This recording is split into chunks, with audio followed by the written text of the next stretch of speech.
वही कातिल वही शाहिद वही मुनसिफ ठहरे, वही कातिल वही शाहिद वही मुनसिफ ठहरे, अकरबा मेरे करे कत्ल का दावा किस पर। सलाम, नमस्ते, सत श्री अकाल। मैं हूं आपके साथ हर्षिता मिश्रा और आप देख रहे हैं टाइम्स मेल। हमारे देश में बाबर, अकबर, हुमायूं, शाहजहां और औरंगजेब ने बहुत जुल्म ढाए। लंबे समय तक हुकूमत करने वाले मुस्लिम बादशाहों ने पूरे देश को लूट कर कंगाल कर दिया। इनके आने से पहले हमारे देश में सोने की खेती होती थी, लेकिन सारा सोना लूटकर मुगलों ने अफगानिस्तान, काबुल, कंदहार पहुंचा दिया। उज्बेकिस्तान ले गए, तुर्कमेनिस्तान ले गए, भारत की प्रॉपर्टी को लूट कर विदेशों में ले गए और भारत को बिल्कुल कंगाल कर दिया।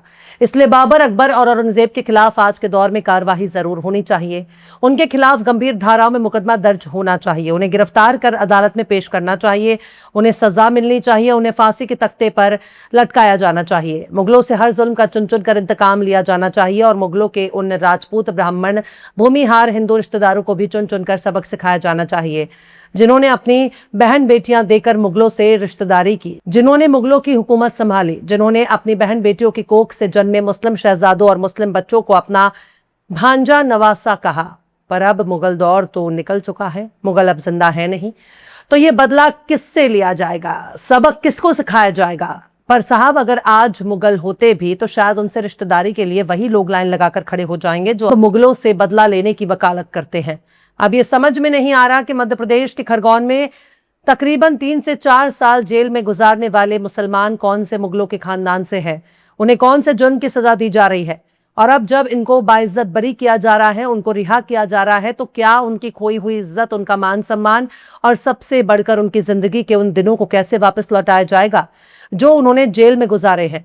यह भी सवाल उठता है कि आखिर उन्हें गिरफ्तार करने वाले, उन्हें जेल भेजने वाले, उनकी जिंदगी खराब करने वाले, उनका मान सम्मान, सुख चैन लूटने वाले, उनके घरों पर बुलडोजर चलाने वाले, उनकी इज्जत को बुलडोजर के नीचे रौंदने वाले नेताओं के खिलाफ, पुलिस वालों के खिलाफ, सरकारी अफसरों के खिलाफ कौन सी कार्रवाई होनी चाहिए। आखिर ये सब किसके इशारे पर किया गया?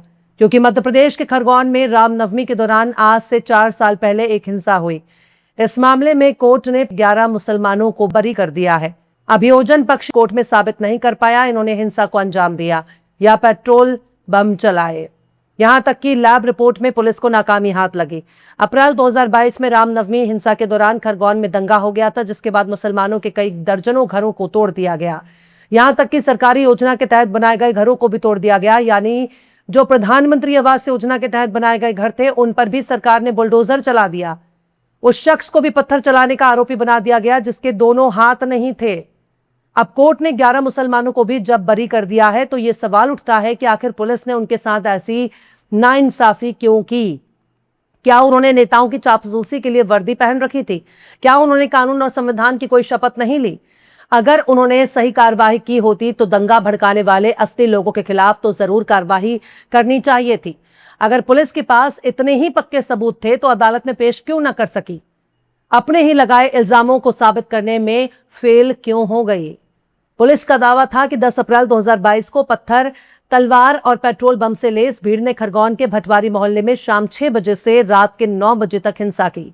आरोप लगा कि उन्होंने फरियादियों के घरों, गाड़ियों और सामान को आग के हवाले कर दिया और तोड़फोड़ की। खरगोन हिंसा में इदरिस खान नाम के शख्स की मौत हो गई। पुलिस ने 11 लोगों को आरोपी बनाया। उन पर दंगा करने, आगजनी, घर में जबरन घुसने और विस्फोटक पदार्थ अधिनियम के तहत आरोप लगे। घटना के अगले ही दिन प्रशासन ने बुलडोजर से कई घरों को गिरा दिया। कहा कि यह हिंसा के आरोपियों के घर है। मध्य प्रदेश के उस वक्त के तत्कालीन गृह मंत्री नरोत्तम मिश्रा ने चेतावनी देते हुए कहा कि जिस घर से पत्थर आए हैं उस घर को ही पत्थर का ढेर बना देंगे। उस वक्त नरोत्तम मिश्रा खुद को बहुत बड़ा हिंदू हृदय सम्राट साबित करने पर तुले थे। उनकी भाषा, उनका लहजा पूरी तरह से समाज में एक वर्ग को पहचान की बुनियाद पर निशाना बनाने पर टिकी थी। हालांकि आज नरोत्तम मिश्रा की कोई भी हैसियत नहीं रही है। जब नरोत्तम मिश्रा के बयानों पर सवाल उठने लगा तब उन्होंने अतिक्रमण का नाम देकर बुलडोजर की कार्रवाई को जायज ठहराने की कोशिश की। पर यही तो सवाल है कि जो घर, मकान, दुकान कल तक गैर कानूनी नहीं थे वो अचानक से गैर कानूनी कैसे हो गए? और किसी भी मुस्लिम का घर गिराने के लिए अचानक ही हर मकान को कैसे आबाद करार दे दिया जाता है? अगर इसे देखना हो तो भाजपा शासित राज्यों में नजर उठाकर देखा जा सकता है। नरोत्तम मिश्रा ने उस वक्त बाकायदा ट्वीट करके अपना बयान जारी किया था और लिखा था कि खरगोन के गुनहगारों से सख्ती से निपटा जाए। वहां जिन घरों में से पत्थर आए हैं उन घरों को पत्थर का ढेर बनाएंगे। तो क्या जिन घरों को नरोत्तम मिश्रा ने पत्थर का ढेर बना दिया, जिन लोगों को नरोत्तम मिश्रा ने खरगोन का गुनहगार कहा, उनके घरों को वापस बनाकर देंगे? क्या जिन लोगों को नरोत्तम मिश्रा ने गुनहगार बताया था उनके साथ इंसाफ करेंगे? उनकी जिंदगी के 4 साल उनको वापस करेंगे? अगर नरोत्तम मिश्रा इतने ही पाक दामन हैं, इतने ही इंसाफ पसंद हैं, तो उन्हें खरगोन के उन बेकसूर लोगों से माफी मांगनी चाहिए जिनके घरों को नरोत्तम मिश्रा ने पत्थर का ढेर बना दिया, क्योंकि नरोत्तम मिश्रा ने खुद को ही कोर्ट, कचहरी, अदालत और जज मान लिया था। और आज जब असली अदालत ने उनको बाइज्जत बरी कर दिया, तो एक बुलडोजर उन सरकारी अफसरों पर भी चलना चाहिए जिन्होंने देश के संविधान से गद्दारी की और नाम पहचान के बुनियाद पर दूसरों के घर मकानों को पत्थर के ढेर में तब्दील कर दिया। जो सरकार किसी को रोटी नहीं दे सकती, उसे रोटी छीनने का कोई हक नहीं है। जो हुकूमत किसी को घर बनाकर नहीं दे सकती, उसे दूसरों के घर मकान गिराने का कोई हक नहीं है। लाइव लॉ की रिपोर्ट के मुताबिक 13 में से 8 चश्मदीद कोर्ट के सामने आरोपियों को पहचान न सके। कोर्ट ने इस बात पर गौर किया कि अभियोजन पक्ष की दलीलें केवल एक चश्मदीद की गवाही पर टिकी थी, जिसे वारदात के 51 दिन बाद रिकॉर्ड किया गया था। इस बारे में कोई भी स्पष्टीकरण नहीं की गई थी। इसके अलावा उस चश्मदीद का नाम एफआईआर या असली शिकायत में नहीं था। कोर्ट ने यह भी देखा कि आरोपियों की पहचान करने के लिए परेड भी नहीं हुई। लैबोरेटरी रिपोर्ट में कोई पेट्रोलियम पदार्थ नहीं निकला जिससे साबित हो सके कि पेट्रोल बम का इस्तेमाल किया गया। पर बात सिर्फ यहीं तक नहीं है। साल 2023 में उज्जैन का मामला कभी भुलाया नहीं जा सकता। अदनान मंसूरी नाम के एक 18 साल के बच्चे पर महाकाल की सवारी के जुलूस पर थूकने का इल्जाम लगा, तो तुरंत उसके नाबालिग भाई और रिश्तेदारों को गिरफ्तार कर लिया गया और अगले ही दिन ढोल नगाड़े बजाकर उसके घर को गिरा दिया गया।